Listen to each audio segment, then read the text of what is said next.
Are Ambedkar का एक work annihilation of cast पढ़ने जा रहे हैं। उसका उसमें फर्स्ट to लेके फिफ्थ सेक्शंस तक we will read. Before starting the section first, we have some basic introduction of the text. So it was written in 1936 presidential address for the annual conference of the Jat Part Todak Mandal. Let's begin the chapter. Suppose एक family है, उनके neighbour के साथ जमीन के dispute है। सभी family members एक साथ खड़े हो जाएंगे, लेकिन अगर फैमिली के अंदर ही किसी मेंबर के साथ भेदभाव हो रहा है, कास्ट ऑप्टेशन और समथिंग लाइक दैट, तो भेदभाव करने वाले जो आपके अपने ही लोग होते हैं, तो तब रिफॉर्म लाना सबसे मुश्किल होता है, क्योंकि आपको किसी बाहर वाले से नहीं बल्कि अपने ही घर वालों से लड़ना पड़ता है। क्लास एनिहिलेशन ऑफ कास्ट के बेसिक स्ट्रक्चर और टेक्सचुअल हिस्ट्री और गांधी अम्बेडकर एक्सचेंज को समझना एग्जाम्स के लिए बहुत जरूरी है। So let's break it down. सबसे पहले अम्बेडकर ने इस टेक्स्ट को ऐसे या बुक में कन्वर्ट नहीं किया, इसे एक स्पीच का फॉर्मेट दिया। उनका रीजन था कि consideration of history and effectiveness of appeal, यानी आग और जुनून जो एक ओरिजिनल भाषा में होते हैं वो नरेटिव स्टोरी में खत्म हो जाता है। सो जब ये स्पीच कैंसिल हुई थी और पब्लिश हुई, तो महात्मा गांधी ने अपने न्यूज़पेपर हरिजन में इसका रिव्यू किया। इस आर्टिकल का जो टाइटल था वो विंडिकेशन ऑफ कास्ट, जिसमें गांधी जी ने कास्ट सिस्टम की बुराई की पर वरना सिस्टम को डिफेंड करने की कोशिश की। अम्बेडकर ने इसका डायरेक्ट रिप्लाई दिया 1937 के सेकेंड एडिशन के अपेंडिक्स सेकेंड में गांधी जी के आर्गुमेंट को पॉइंट बाय पॉइंट रिफ्यूट किया। Most famous quote for exams, Ambedkar बोलते हैं कि जो स्वराज पाना आसान है, पर कास्ट को खत्म करना बहुत मुश्किल है। In this, you have to fight against the whole nation and that too your own. Caste के खिलाफ लड़ाई में आपको पूरे देश और अपने ही लोगों के खिलाफ लड़ना पड़ता है। Let's move to section first, introduction. Why I am an unlikely president. Suppose you want to build a grand five-story luxury apartment building, but the land underneath is muddy, cracked, and full of uh, potholes. Potholes here means social inequality and caste system. And the building or apartment we are talking about is the example of political reform and independence. So political reformers जो थे, VC Banerjee और कांग्रेस, पहले building पूरी खड़ी, उनका मानना ये था कि पहले पूरी बिल्डिंग खड़ी कर लेते हैं, बाद में जमीन की मिट्टी ठीक करेंगे, राइट। सोशल इश्यूज का पॉलिटिक्स से कोई लेना देना नहीं है, बट अम्बेडकर यहाँ पे स्टैंड लेते हैं कि घर जमीन ही खराब है, बिल्डिंग पहले ही बारिश में गिर जाएगी। बिना सोशल रिफॉर्म, कास्ट सिस्टम खत्म किए, पॉलिटिकल रिफॉर्म कभी भी सक्सेसफुल या लॉन्ग लास्टिंग हो ही नहीं सकता है। अम्बेडकर स्टार्टिंग में बोलते हैं कि ये बहुत अजीब बात है कि पंजाब का एक कास्ट हिंदू ऑर्गेनाइजेशन जाट पाट तोड़क मंडल उन्हें प्रेसिडेंट बना रहा है, जबकि वो खुद एक आउटसाइडर बॉम्बे से हैं और Mahatma Gandhi and Hindu orthodox ideas के सख्त क्रिटिक हैं। उन्होंने लाइन बोली, to them I am a snake in their guard. वो उनके लिए एक ऐसी चीज है जो उनकी प्रिविलेज दुनिया को अनकंफर्टेबल करती है। इसमें शास्त्री जी ऑब्जेक्शन देते हैं, हिंदू स्क्रिप्ट के हिसाब से सिर्फ एक ब्राह्मण ही गुरु या प्रीचर बन सकता है। एक अंतयाजा अनटचेबल किसी कास्ट हिंदू को शिक्षा नहीं दे सकता है। उन्होंने महाराष्ट्र सेंट रामदास का कोट करके बताया कि ट्रेडिशनल माइंडसेट अनटचेबल को अथॉरिटी नहीं मानती, वो ये इनविटेशन पर्सनल एम्बिशन के लिए नहीं बल्कि सोशल रिफॉर्म के कोर्स के लिए एक्सेप्ट करते हैं। Second is why social reform is necessary for political reform.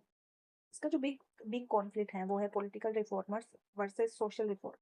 Congress जो है वो पॉलिटिकल विंग की है, कहती है कि पहले ब्रिटिशर्स से स्वराज लो, स्वराज मीन्स पॉलिटिकल फ्रीडम लो। सोशल कॉन्फ्रेंस जो है, जो सोशल विंग है, वो कहती है कि पहले सोसाइटी की बुराई हो, जैसे कास्ट चाइल्ड मैरिज खत्म करो। जो कांग्रेस लीडर हैं वीसी बनर्जी ने 1892 में बोला कि पॉलिटिकल रिफॉर्म और सोशल रिफॉर्म का आपस में कोई लिंक नहीं है। अम्बेडकर का जो काउंटर अटैक था इसके ऊपर, वो बेसिकली ये है कि अम्बेडकर बनर्जी को रियल लाइफ हिस्टोरिकल और करंट एग्जाम्पल से एक्सपोज करते हैं।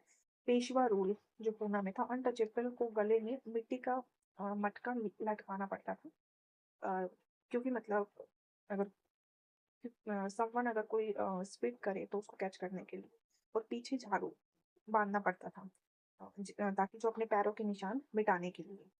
और उन्होंने एक सेकंड एग्जाम्पल दिया वालियास का सेंट्रल इंडिया से 1928 में। उन पर 8 ह्यूमिलेटिंग रूल्स थोपे गए, जैसे धोती टर्बन नहीं पहनना, फ्री लेबर करना, और जब उन्होंने मना किया इन सब के लिए तो उनका जो पानी खेत रास्ते सब बंद कर दिए गए थे। और इसमें जो कविता जानू चकवारा जो जयपुर में 1936 की बात है, उन वहाँ के अनटचेबल को घी खाने पर पीटा गया क्योंकि इलाइट क्लास को लगा कि ये उनकी औकात से बाहर है। सो अम्बेडकर सवाल पूछते हैं, क्या तुम ऐसी पब्लिक को पॉलिटिकल पावर देने के लायक हो जो अपने ही लोगों को पब्लिक वेल्थ और स्कूल एक्सेस नहीं करने देती है? So why the social reform party failed? Basically social reform जो सोशल कॉन्फ्रेंस है, सोशल कॉन्फ्रेंस ने सिर्फ फैमिली रिफॉर्म पर फोकस किया, like widow remarriage, child marriage जो अपर कास्ट फैमिलीज को अफेक्ट करती थी। उन्होंने social society reform, abolition of caste पर कभी काम ही नहीं किया।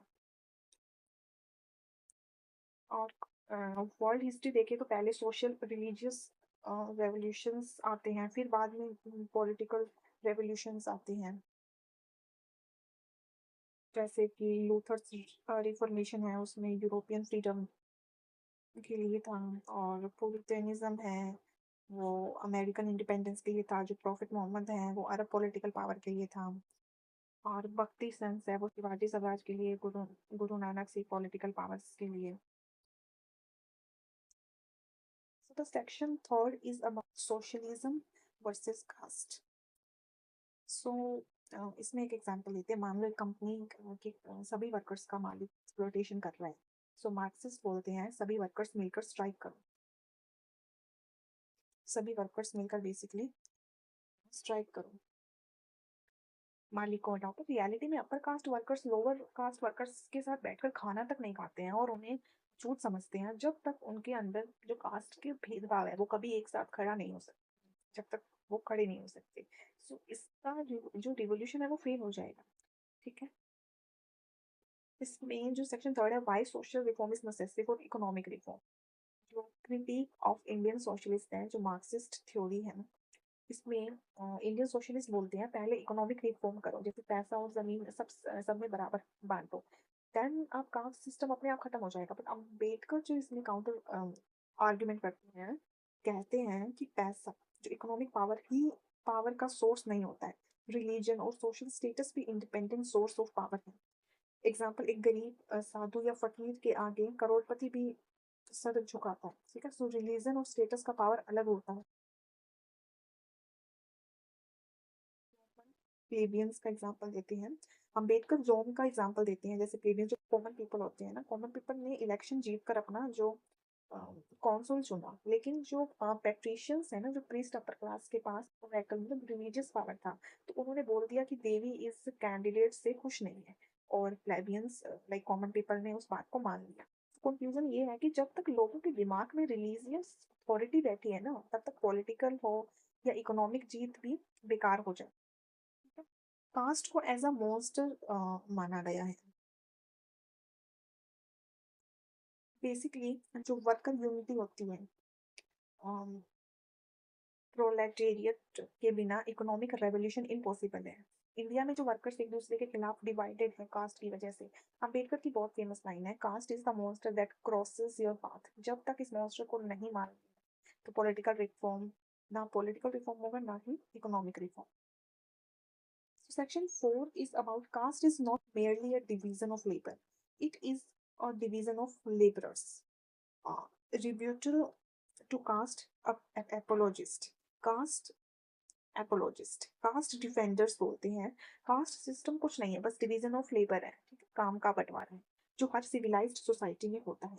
अम्बेडकर केस में 4 ऐसे जो काउंटर आर्ग्यूमेंट्स हैं। डिवीजन ऑफ लेबरर्स, ये सिर्फ काम का बंटवारा नहीं है, बल्कि जो लेबरर्स को अलग अलग वोटर टाइप कंपार्टमेंट्स में बांटना है, और graded hierarchy. Second is it is not based on choice और एप्टीट्यूड। काम आपके टैलेंट या इंटरेस्ट से नहीं, बल्कि आपके बाप दादा के बर्थ स्टेटस से तय होता है।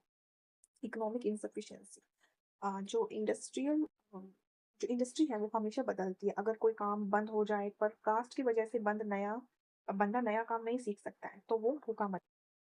Fourth is lack of motivation.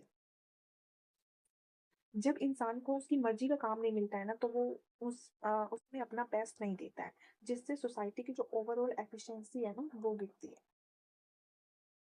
So the section fifth is caste cannot preserve a non-existent uh, racial purity. So इसका एक example like regional similarity versus caste myth. So Punjab versus south India. अगर आप एक पंजाब के ब्राह्मण और एक पंजाब के जो चमार हैं उसका जो डीएनए या फिजिकल फीचर्स देखें तो उनकी हाइट, स्किन टोन और जेनेटिक्स आपस में बहुत मिलती जुलती होगी, क्योंकि वो एक ही रीजन की है.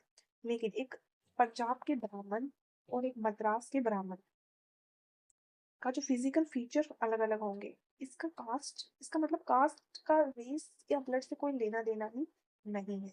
ठीक है. दूसरा एग्जाम्पल लेते हैं फूड और ब्लड की. अगर दो लोग एक साथ बैठकर खाना खाते हैं तो क्या उनका जो खून है वो बदल जाएगा? नहीं ना, क्योंकि खाना खाने से जेनेटिक्स थोड़ा ना चेंज होते हैं. तो मतलब ये इंटरडाइनिंग पर बैन लगेगा या बायोलॉजिकल प्योरिटी का नाम पर मतलब एक मजाक ही है. सो सेक्शन फिफ्थ के जो सबसे बड़े जो साइंटिफिक और बायोलॉजिकल झूठ को एक्सपोज करता है बेसिकली. बहुत से जो डिफेंडर्स बोलते हैं कि caste system actually eugenics like good breeding और रेशियल प्योरिटी है. सो ऐसा मतलब ऐसा कुछ भी नहीं है. सो ये मतलब ये बनाए रखने के लिए ना, ताकि मतलब एक प्योर ब्लड मतलब बचा रहे, वो ये सब चीजें समझते हैं. बट अम्बेडकर मतलब इस आर्ग्यूमेंट को एक एक पॉइंट को तोड़ते हैं. पहले तो बोलते हैं no pure race exist, racial admixture. जो एंथोलॉजिस्ट और जो हिस्टोरियन हैं डॉक्टर भंडारकर का जो डाटा देते हैं कि इंडिया में कोई प्योर रेस बची ही नहीं है.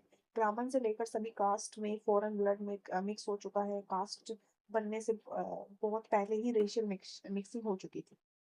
ठीक है. और कास्ट और रेस ये एक रीजनल किनशिप है. मतलब कास्ट कोई बायोलॉजिकल डिवीजन नहीं है. मतलब एक ही स्टेट के अलग अलग कास्ट के लोगों का जेनेटिक्स सेम होता है. पंजाब के ब्राह्मण और वहाँ के जो चमार में जो जेनेटिक्स है वो सिमिलैरिटी जाता है, बजाय पंजाब के ब्राह्मण और तमिल के ब्राह्मण से.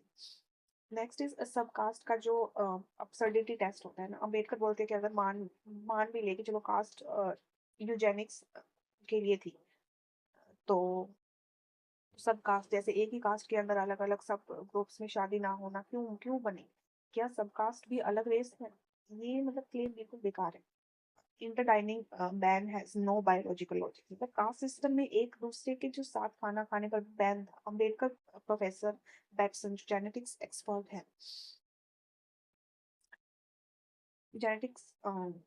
है, उसको साइट करके कहते हैं कि एंशियंट हिंदूज के पास जो मॉडर्न हेरिडिटी की साइंस नहीं थी. खाना साथ खाने से ब्लड प्योरिटी पर कोई फर्क नहीं पड़ता. नेक्स्ट इज एम्पेरिकल टेस्ट जज a tree bye its fruits. Ambedkar बोलते हैं अगर कास्ट सिस्टम सच में बायोलॉजिकल हेल्थ और स्ट्रॉन्ग रेस बनाने के लिए था ना, तो इसका रिजल्ट दिखना चाहिए था. पर रियलिटी में आर्मी फिटनेस डाटा के हिसाब से हिंदूज को उन्होंने C3 पीपल मतलब फिजिकल वीक अनफिट कहा है. कास्ट ने पॉपुलेशन फिजिकली स्ट्रॉन्ग नहीं बल्कि वीक बनाया है. तो कंक्लूजन यही है कि कास्ट को कोई बायोलॉजिकल या साइंटिफिक सिस्टम नहीं है. ये सिर्फ एक इलाइट डोमिनेंट क्लास की एरोगेंस और सेल्फिशनेस है जिससे सोसाइटी पर थोपा गया है. That's it.